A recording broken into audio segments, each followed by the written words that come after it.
I got that red alert. Pulling up now. Is you ready to go? You know I'm... Yo, what is up guys? It's the Goblin and welcome back to another Call of Duty Black Ops 3 video. In today's video, what we're going to be talking about is my How to Get Better at Black Ops 3 series. Now first off, you guys have been loving this series. I said on the last episode that once we got 2,000 likes, I'd do a new episode, and you guys just smashed that out so quickly that I couldn't even keep up. I know I've been doing a lot of episodes of this series, but you guys seem to love this series the most on my channel. Everyone in the comments says never stop this series, I want a new episode. So I think we can go for a bit higher of a goal here. Once we smash out 3,000 likes on this thing, I'll upload the next episode and that will be awesome. Basically what the series is, I answer your guys' question down in the comment section below, anything to do with Black Ops 3. Today's questions, we have some about winning gunfights, we have a lot of different stuff, and basically some good tips that will help you guys improve at Black Ops 3. This gameplay in the background is a 100 plus non-lethal on Nuki Nuke with the M8A7, a super good assault rifle, and let's get right into the questions. But be sure to drop a like on this thing so we can hit that goal. You guys are the best subscribers on YouTube. The first question comes from London Hinton Jr. He says, Goblin, how about winning gunfights? That's a pretty straight up question, and this guy is basically asking me, how do you win more gunfights? Now, winning gunfights is something that is a really hard topic to discuss on because it takes a lot of practice, but there's a few secrets that will give you a huge advantage in gunfights simply by running them. And these things that you want to run to help you win gunfights, I'm going to say the best combo in the game is fast hands and quick draw. Now, this goes along with the next question that someone was going to ask me. Let me look at it right here. It's from Gahil. He says, is fast hands needed? And basically, fast hands is one of the most underrated perks and one of the best perks for winning gunfights. Now, when people think about fast hands, they think about fast hands as, oh, it just lets me switch my weapon faster, which is not true at all. That's what I thought when I first got the game. I thought fast hands was going to be a useless perk, and I thought most of the second perks were pretty useless, but I came to discover, a long time ago, obviously I've known this for a while, fast hands helps you aim down sight faster after sprinting, and fast hands is extremely good when paired with quick draw, and this is how you're going to get the up and up on all of your enemies for winning gunfights. If you have quick draw and fast hands and possibly a stock attachment and you're coming around corners aiming down sights. I made a video like 3 years ago talking about the #1 best tip in Call of Duty Black Ops 3, and I probably need to do a video on this again, but the #1 best tip it wasn't in Black Ops 3 back then, it was like Modern Warfare 3, but the best tip is aim down sights around every corner where you think enemies are going to be coming, and this is how you win. Like, this will help you guys win twice as many gunfights instantly. This isn't a tip that takes practice. Whenever you go around a corner where you think enemies are going to be, now if you have any sort of decent map knowledge, you should know which corners could have enemies. You come around that corner, aim down sights. Most noobs or average players in Black Ops 3 will just sprint around corners. You should never sprint around corners if you think people are going to be there, but most players will. They'll sprint around corners without their sight aimed down. They'll just sprint right around, and you can easily take them out if you're playing it smart and if you come around the corner with your sights aimed in. Call of Duty is a twitch shooter. It's a reactionary shooter, and if you have the upper hand in the gunfight, you don't have to have the most insane aim or the most insane skill. If you know when the enemies are coming and you're ready for that gunfight, you're aimed down sight, you're gonna have like, half a second advantage on those people. And that is the #1 tip for winning more gunfights, is to be ready for them.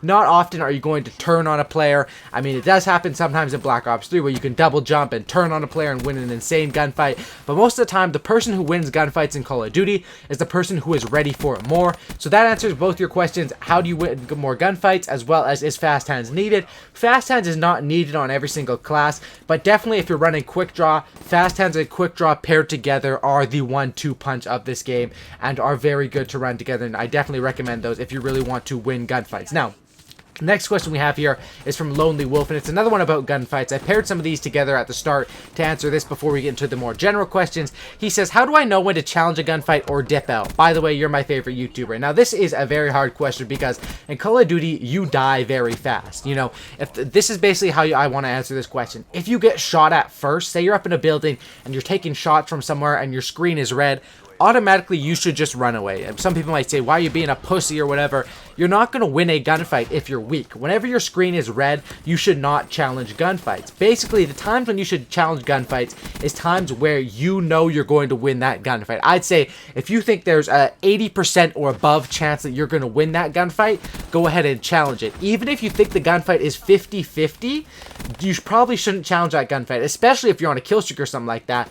But sometimes it is kind of tough. Sometimes if you're caught out in the middle of nowhere, your screen goes red, you have nowhere to run to, you have to challenge gunfights that you don't want. And that's why I give the tips to stay on the outsides of the map. Don't go towards the middle of the map. You don't want to put yourself in positions like that. Whenever you can get away from a gunfight that you don't have an 80% chance of winning, you should try to get away. But whenever you are stuck where you really have no chance of getting away, sometimes you just have to challenge it and take that L. For the next question we have right now is, how can you stay calm while always dying in COD Black Ops 3 from Retro? And Retro, this was something that when I first started playing Call of Duty, I was a big rager. And to be honest, I was a really big rager up until probably Call of Duty Ghost. The last 3 years, I really haven't raged at Call of Duty at all. I do rage at Black Ops 3 a little bit when I fail nuclears or stuff like that, because I do have fun on Black Ops 3.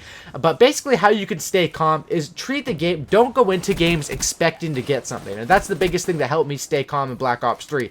Back in the day, back in Modern Warfare 2 or Modern Warfare 3, I'd go into a game saying, okay, I need to get a nuke, I need to get a Moab this game, or I need to get a nuclear or whatever. And now that I just go into games and I just play for fun, and then once I'm on the nuclear streak, I play for the nuclear, I play for 100 pluses, these gameplays come pretty easy to me, and I do stay pretty calm. Like this gameplay was a 100 plus non-lethal kills, and I do stay calm completely throughout it. That's basically it. Don't put expectations on yourself. Don't put pressure on yourself.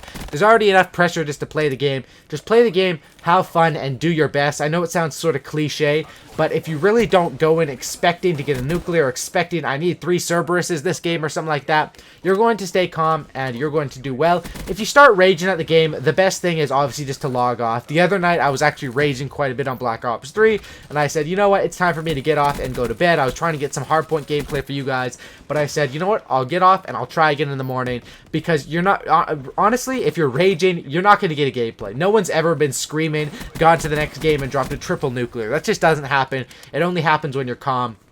And that's basically my tips for that. The next question we have right here is from Ronnie Gray. Why don't people use the FMJ attachment? This is a question that a lot of people ask, and I'm not sure if all you guys know this. Most people know this, but FMJ, it's a common misconception, and I thought this too when I first started playing Call of Duty. I thought FMJ meant more damage. It's kind of misleading. FMJ does not give you more damage. There's nothing that can give you more damage on your gun. FMJ only gives you more damage through surfaces. So if you're shooting through a wall, through a little piece of wood or whatever, it's going to do more damage through the surface.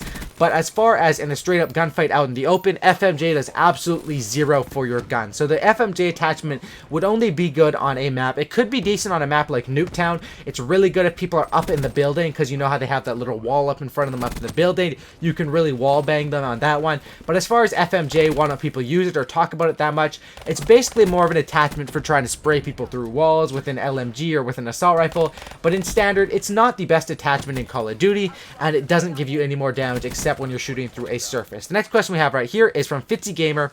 He says, Goblin, I'm a 2KD player at Domination and Team Deathmatch. I find some other game modes quite hard to do good in. Can you please give me some pointers, please? Okay, now this is a good question, and I do agree with this. Basically, every game mode is played differently, even if it's on the same map. The spawns are completely different for every game mode, and I find myself, I work on this too. I'm really good at Domination, I'm good at Hardpoint, I'm good at Kill Confirm, but the other day they had that Flags and Bombs playlist, which is basically Capture the Flag, Demolition, and Search for double XP, and I went into Demolition and Search, and I was not doing good at all, and it was because I'm not familiar with those game modes. Every single game mode, even though it's a map that you may be familiar with, the spawns are completely different, and that's why I recommend just sticking to game modes that you know. Domination is a pretty simple game mode. Obviously, Team Deathmatch is the most simple game mode in the game. Domination, they spawn at where they're whatever flag they own. Team Deathmatch, they spawn wherever your teammates aren't. Those ones are really good to keep track of. However, different game modes can get it a bit more complicated, and if you're going to go into a new game mode that you're not that comfortable in, don't expect to do as good as your more comfortable game modes. That's basically it, Fitzy. So don't feel bad if you're doing worse in other game modes. It just takes practice in those game modes, and I'm sure you'll be able to drop 2KDs in those very soon. Now, next question that we have right here is from Mr. Kid T. He says, what's the best way to get long shots? Now, the best way to get long shots in Black Ops 3, I'm sure there's still some of you guys going for your camo challenges. You basically want to run a silencer to decrease the range on your gun and then play hardcore. So say I'm going for it with an assault rifle like the Man of War. I want to run, you know, for example, the silencer, and then I go into hardcore, because at hardcore, shots at a long range, even with a silencer, it'll be a 1 to 2 shot kill. And basically, you just want to sit back. Good maps for it are Infection, fringe, sit back up in your building and just pick people off there, and you'll be able to get those long shots very quickly and be able to, you know, work your way up to those 10 long shots. It's pretty easy because you only need 10 long shots, but it can be kind of annoying having to go into hardcore and play that, but it's definitely the easiest way to get long shots. Hope you guys did enjoy this video. If you guys could, be sure to drop a like on this thing. I would really appreciate if you guys could smash, like I said, 3,000 likes. That is the goal. You guys would be absolute legends if you could do that. Thanks for watching. Subscribe for Cookie and don't looky. And I'm out. Leave any questions you guys want me to answer in the comment section down below. Thanks for watching. I'm out. Peace.